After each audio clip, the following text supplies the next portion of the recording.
Welcome, everyone, and thank you for joining us today to discuss how the Clearinghouse secures your data. And now, without further ado, I'd like to introduce you to John Ramsey, who is the CISO of the National Student Clearinghouse. We get asked often throughout the year, how do we secure all the data that we're receiving from all the schools and all of the customers? And what we like to do is really highlight the stuff that we do, how we secure the data, how security is second nature to us at the Clearinghouse.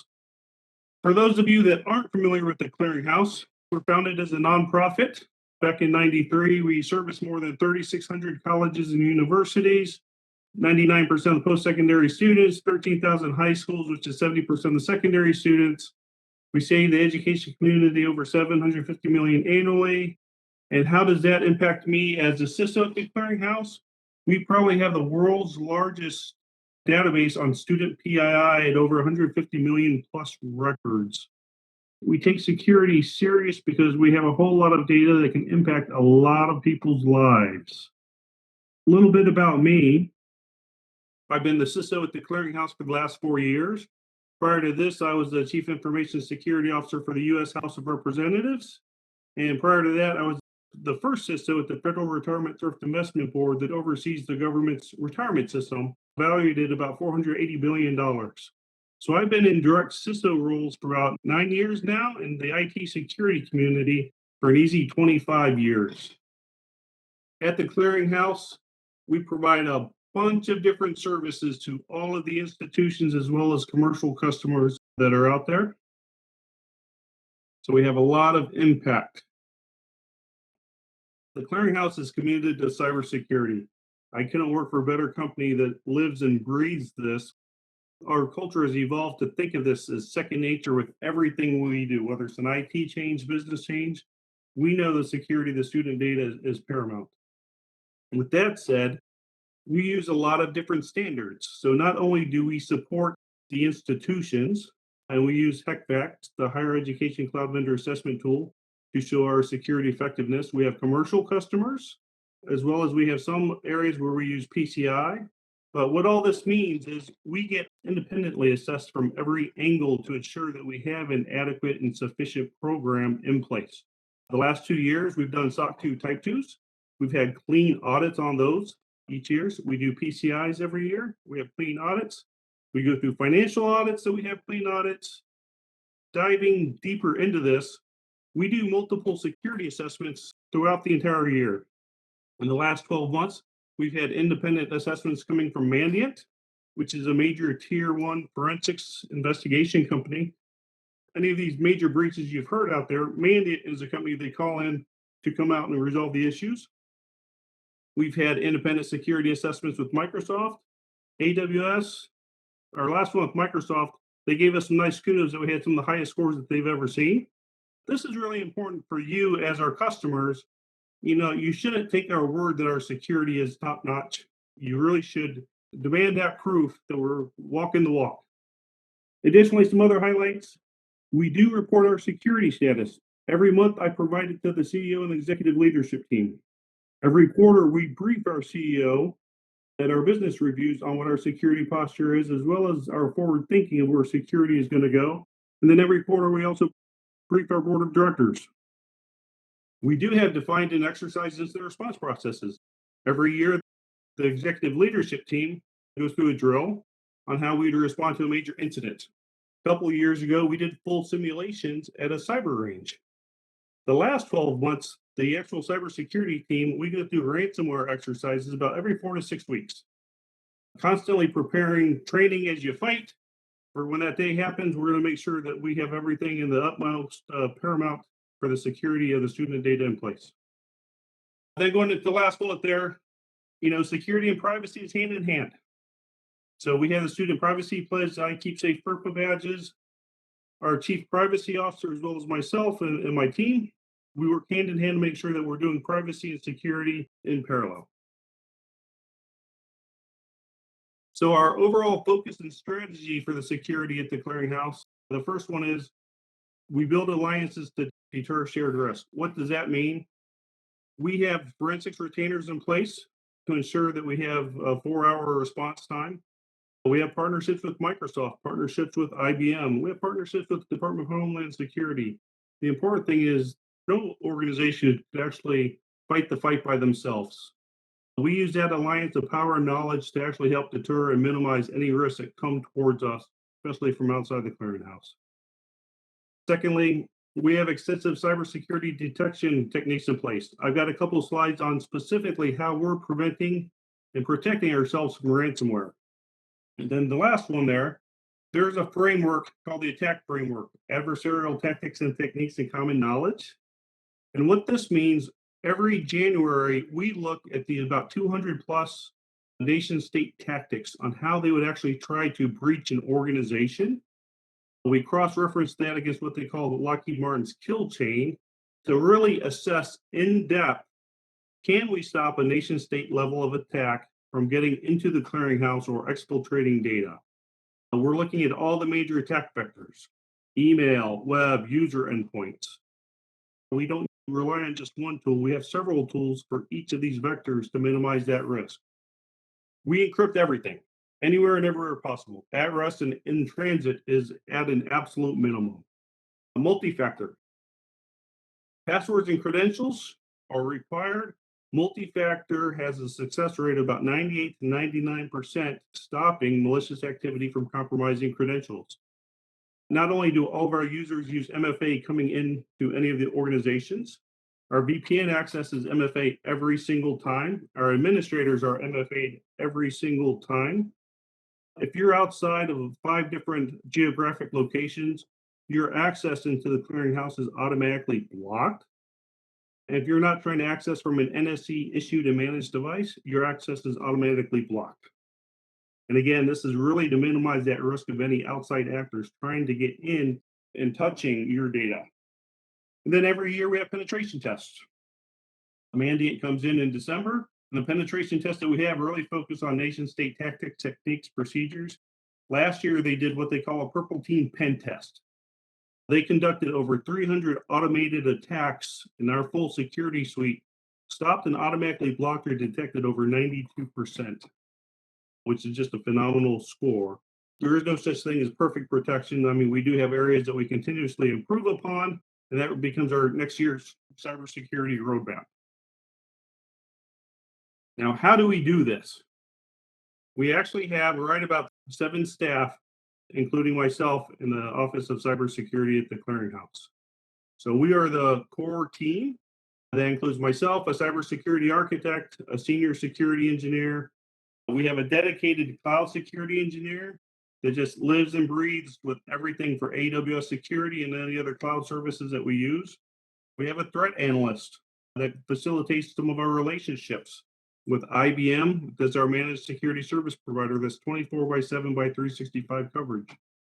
We also have a senior security engineer and a manager of information assurance that handles and facilitates any of your questions as customers on our actual audit practices and our security controls and how we've implemented that.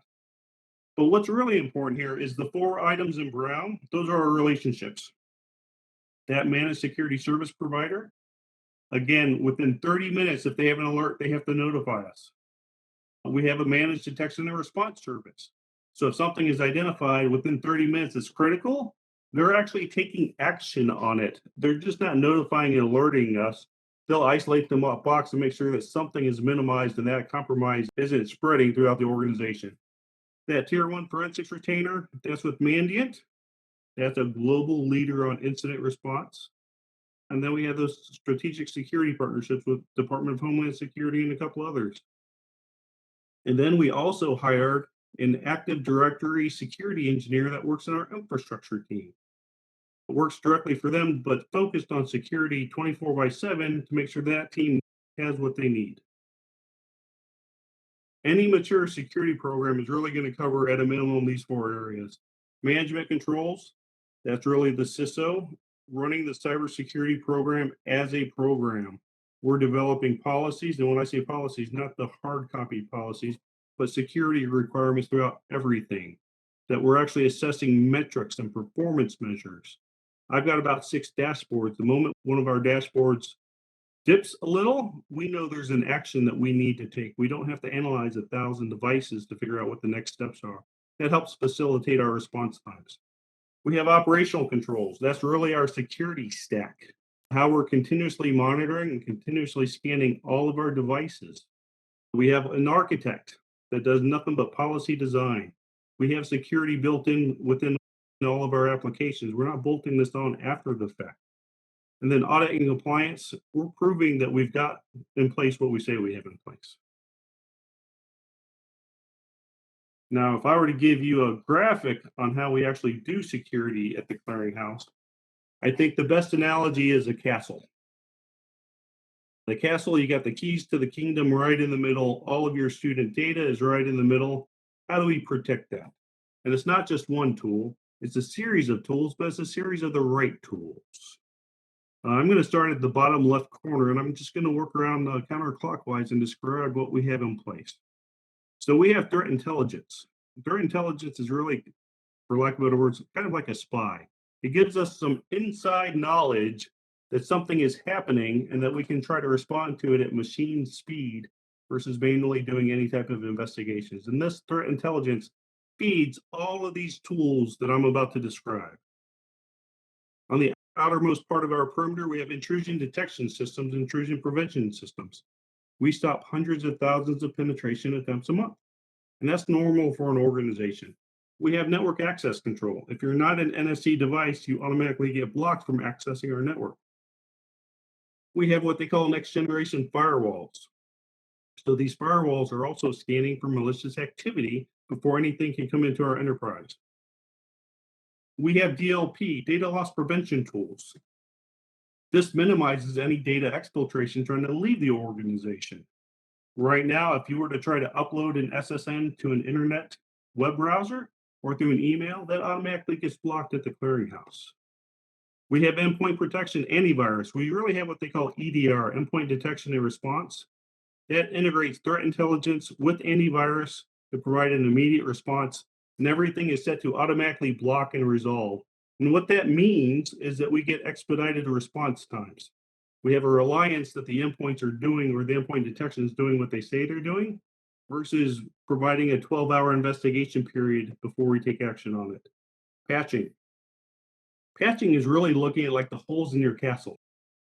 You're going to get them every so often. All of our systems do, our home systems, our work systems. But the way that we resolve patching at the organization, we have patching turned on automatically. So for our user endpoints, having automatic updates enabled, all of our user endpoints are typically fully patched within 96 hours of when a new patch is released. That means we're not having vulnerabilities exploited by the malicious actors. We have additional security layers, vulnerability scanning. We have 4 different tools that do vulnerability scanning. So on a daily basis, all of our user endpoints get scanned for any new vulnerabilities that might come up. Our servers get scanned every 2 to 3 times a week. Our external perimeter gets scanned by Department of Homeland Security on a weekly basis. And if they identify a critical or high finding, it's then rescanned every 12 hours until it's resolved. We also have vulnerability scanning of all of our domains and registrars. And when I say registrars, I'm talking IT registries for a URL and what an organization owns. We have about 200 of those. Those are scanned in real time also. We also scan the deep web and the dark web. Just in case we were to ever have data exfiltration go outside of the organization, we want to be sure that we identify the leak before anybody else does, just so we can respond quicker. That's our proactive way of identifying that. And I want to say the statistic is 20% of all breaches happen without an organization knowing it or somebody's contacting them. We also have web content, what they call DNS sinkholes. If they're malicious DNS entries or URLs, they go out into what they call the netherworld, for lack of better words. It goes nowhere. We're looking at advanced threats on our domain controllers. We have multiple tools that look at that. All of our code is scanned before we go public and publish it for the schools to use, so it's secure code. And then we have cloud factors. We have multiple ways that we look at email security. We have a cloud access security broker that analyzes all of our access into and out of the internet. We have anti-phish policies in place, anti-ransomware as well as advanced ransomware policies in place. and we monitor for data exfiltration on several different factors. So what this slide says, and really in a quick synopsis, we take cyber extremely serious and we have redundant controls everywhere to make sure your data is protected. And then the natural question is, well, holy crap, John, that's a whole lot of stuff you have in place. How do you really know that everything is configured and operating the way it should be? What we have here is an example of something that we monitor in real time. And I provide this to our CEO and executive leadership team on a monthly basis, as well as our board of directors quarterly. We have what they call a cyber exposure score. That cyber exposure score looks across all of our devices and the risk posture with each one. That includes the lack of patching as well as potential countermeasures that should be in place that aren't. For the last 12, 13 months, we score in what they call a low risk posture. It means we have everything in place pretty well strong. Compared to the banking industry, we score 204. The banking industry scores in the 600s. And the overall population, and we use Tenable for our cybersecurity score, and their overall population of about 30,000 clients average 600. So we facilitate patching and response times pretty good. We also do phishing exercise campaigns. Every month, we send out phishing campaigns to all of our users. We're averaging between 2 to 3% of click rate, which is great. We might only have 1 or 2 users that might click on a phishing email that comes in. And granted, the natural question is, well, it only takes one, John. With that said, also on the ransomware prevention slides, we have multiple tools in case that user does click, that's going to help us really minimize the risk and the threat that might happen because of that. And I mentioned earlier, there's no such thing as perfect protection. It's a matter of time when an organization does get breached or they have some sort of security incident. So with that said, we do have a robust incident response plan in place, but more specifically, we have playbooks that facilitate that incident response plan. One of our playbooks, the notification playbook, addresses the first 4 hours of an incident response. Specifically, it's broken out in 30-minute increments, and every 30 minutes, it identifies who's doing what. And when I say who, it's not a matter of the IT team or cyber team, but what is the chief legal officer doing? What is the CIO doing? What is the CEO doing? What is our VPs of our business wings are doing? And it really makes sure that we have the notification to all of our customers in place, as well as our internal staff when an incident happens, while we're minimizing the risk and the technological threats that come along with it. And then we actually practice these in workshops throughout the year. I won't read over all of this, but these are some of the areas that we actually do for ransomware prevention. So the major attack vectors for ransomware is patching, the lack of patching, emails, and web filtering. All of our patching is automated on our endpoints, is usually done within 96 hours. Our servers are in a more controlled environment, and then we have weekly patch cycles for them depending on the environment. Emails. We actually have 3 layers of email protection. When I say 3 layers, we have 3 different tools. We are an Office 365 shop. We're E5 licensed. We maximize all of the capabilities that Microsoft provides.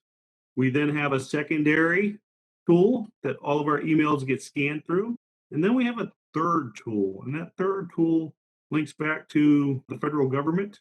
And there's special indicators of compromise, for lack of better words, malicious fingerprints that it does one last check against just to make sure that none of our stuff is compromised. Web filtering, the internet. We have 4 different layers of web filtering applied, making sure that we're not going to any malicious sites that are out there. So we're not relying on one tool. We actually have 4 tools. And this is how we're really minimizing our risk with ransomware. And then the countermeasures that we have in place. I spoke to it earlier, MFA. There is very little at the clearinghouse that you can get onto without MFA, and that's important because that's a major prevention technique on allowing ransomware from spreading. We do backups regularly, and they're stored off-site. So if for some reason ransomware were to infect us, we could restore your data just fine. We have data loss prevention implemented, making sure none of the data exfiltration from ransomware actually gets out of the organization. We did a year-long project about 3 years ago on least privilege. We have removed all unnecessary access from all devices. Then the last bullet there, endpoint detection and response. We have everything set to automatically check and block. We're not wasting time analyzing. We're going to rely on the accuracy of the tool. to actually prevent something from spreading. So technology isn't enough. Security is more than just technology. So we do a fairly robust program with our users as well. It's really more about culture than it is just throwing money at technology and hoping it works. We have an extensive security awareness program in place. We have a dedicated security awareness coordinator that focuses on this nonstop. Now, what he has done, we also have what they call a security ambassador program at the Clearinghouse. The security ambassador program involves a group of volunteers to help spread the word from the rank and file systems and up. And that's fairly significant. We had 12 slots and we actually had 17 volunteers. That's how many people at the organization really jumped on to trying to help build a security ambassador program and live this. We do have documented required annual security awareness training. We do phishing exercise campaigns all month throughout the entire year. Annually, all of our users also sign up prescribed rules of behavior so they know what they can and can't do on NSC devices. And the users actually attest and sign to our policy annually as well. So we really make sure that the users understand what they can and can't do. And then the last bullet there is our security incident event management system is maintained and triaged by a third-party provider. So we don't have coverage just from 8 to 5. We truly have 24 by 7 by 365 coverage. We have service level response times ensuring if something is detected, that it's identified and it's resolved fairly immediately. That was a lot of information, but I am open to any questions in the last 5 minutes to help explain anything that we do at the Clearinghouse. So the first question we have is, how does the clearinghouse security respect customer privacy? That's an excellent question. That really goes back to that least privilege. As far as the customer privacy, you're not allowed access to anybody's data unless there's a business need for that. Now, granted, depending on the customer, there are some business needs where we might audit some reports that come into the organization, or customers have questions that, this student's transcript isn't matching up. So there is a small team that does have access to some of that data as part of their job requirements to help facilitate any of the issues. But to be direct about it, it really goes back into least privilege and we don't allow access to where there isn't. Now, if that said, earlier this year, from January through about June, we took a 5-month project, my team and I and a few core players, and we audited all of our PII environments and who has access to them just to make sure that we're walking the walk as we're talking the talk. Thank you, John. And then the next question we have is, how does the clearinghouse threat detection technology handle inspecting encrypted data? That's a really good question as well. So now what we don't do, we don't go through and we don't decrypt everything. We do have decryption for outbound to the internet, and that's that fine line between privacy and security. You don't wish to invade the customer's privacy, but there's a fine line making sure that malicious actors aren't encrypting data and taking it out. So we have web content gateways that have the ability to decrypt at least those items going outside of the organization via the internet, and that is decrypted and inspected. We also have within our Microsoft 365 environment, although it's a cloud environment, we have disabled all external access. So we have stuff encrypted within our Office 365 environment, but is literally prevented from going to the internet outside of Microsoft's tenancy that we have. The security of your data is paramount. I can't say that enough. If you ever have any doubts or questions or wish for us to expand on how we secure your data, never hesitate to reach out to me directly. We're an open book. We take it serious. We have the right stuff in place, and I'm happy to share and elaborate and explain until you're comfortable by all means. Thank you, everyone, for attending. Thank you.